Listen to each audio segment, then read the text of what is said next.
नमस्कार दोस्तों, स्वागत है आपका सागर उत्सव एकेडमी में। आज हम एक्सरसाइज 9.1 का प्रश्न क्रमांक 13 हल करेंगे। प्रश्न क्रमांक 13, समुद्र तल से 75 मीटर ऊंची लाइट हाउस के शिखर से देखने पर दो समुद्री जहाज़ों के अवनमन कोण 30 और 45 हैं। तो चलिए हम डिज़ाइन बना लेते हैं। तो क्या है कि उसने पहली चीज़ तो ये बोली है कि 75 मीटर ऊंचा एक लाइट हाउस है। ये हमारा लाइट हाउस बन गया कितना, 75 मीटर ऊंचा। और मान लो कि ये समंदर हो गया, उसके किनारे पे है ये चीज़। थोड़ा सा और बड़ा कर लेते हैं, लंबा।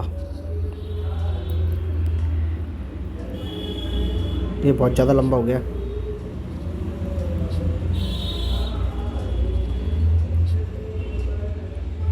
अरे हाँ, अब ठीक है,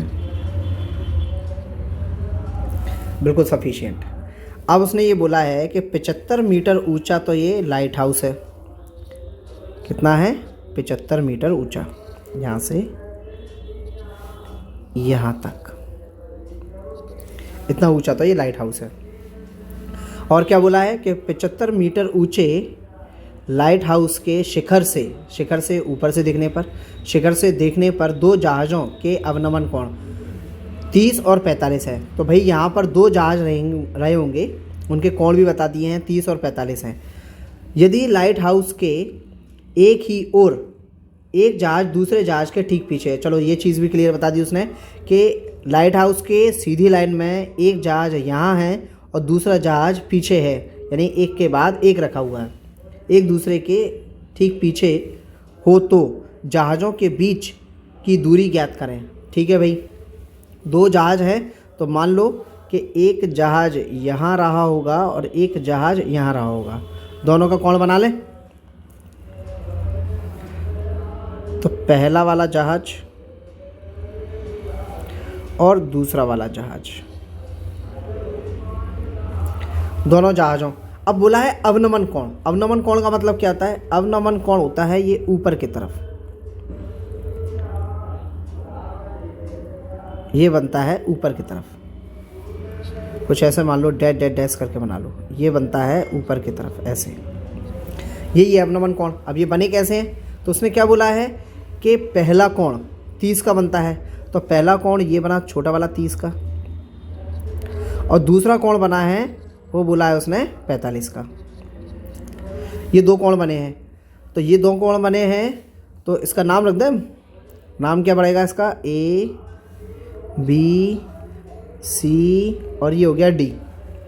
अब देखो कि अब कौन कौन से होंगे हमारे, कि ये हमें क्या दिया है कि 30 डिग्री का कोण किस पे बन रहा है? ये डी पर बन रहा है। तो यहीं पर बनेगा अपना 30 का कोण, है ना।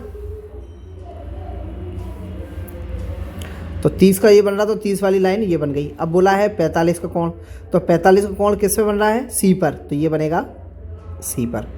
ये बन गया 45 का कोण। तो सारे कोण बना लिए हमने, चित्र समझ में आ गया बिल्कुल अच्छे से। चलो आगे बढ़ें। अब उसने पूछा क्या है हमसे? पूछा ये है कि दोनों जहाज़ कौन से हैं? सी और डी। दोनों जहाज़ों की बीच की दूरी, तो बीच की दूरी निकालना है। तो इस दूरी को हम बोल देंगे एक्स, जो यहाँ से यहाँ तक की है। दूसरी वाली दूरी भी कुछ बताना पड़ेगी, नहीं तो उसके बगैर काम नहीं चलेगा। तो इसको बोल देंगे अपन वाई, जो यहाँ से यहाँ तक की है। इतनी दूरी है। अब इसको हम लैंग्वेज में लिख लेते हैं। तो यहाँ हमने लिख दिया है, माना दोनों जहाज़ों के बीच की दूरी x है। तो x हमने मान ली है। अब इसके बाद जो जो त्रिभुज लेते चलेंगे उनको करते चलेंगे। ठीक है, तो पहला वाला बड़ा वाला त्रिभुज। तो बड़ा वाला त्रिभुज क्या है? उसका नाम है हमारे पास त्रिभुज ए बी डी में tan थीटा बराबर लंब बटे आधार।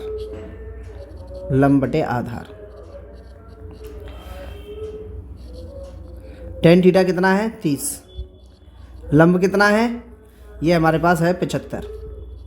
और आधार कितना हो जाएगा भाई? बड़ा वाला त्रिभुज है, तो बड़े वाले त्रिभुज में तो आधार जो होगा हमारा, वो हमारा x और y दोनों होंगे। तो लिखेंगे कैसे?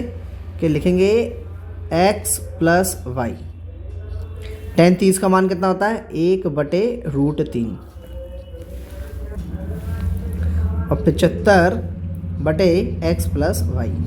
कैची गुणा करा दो इसका इसमें तो 75 का x + y का 1 में कराएंगे तो x + y आ जाएगा और 75 का √3 में कराएंगे तो 75√3 आ जाएगा।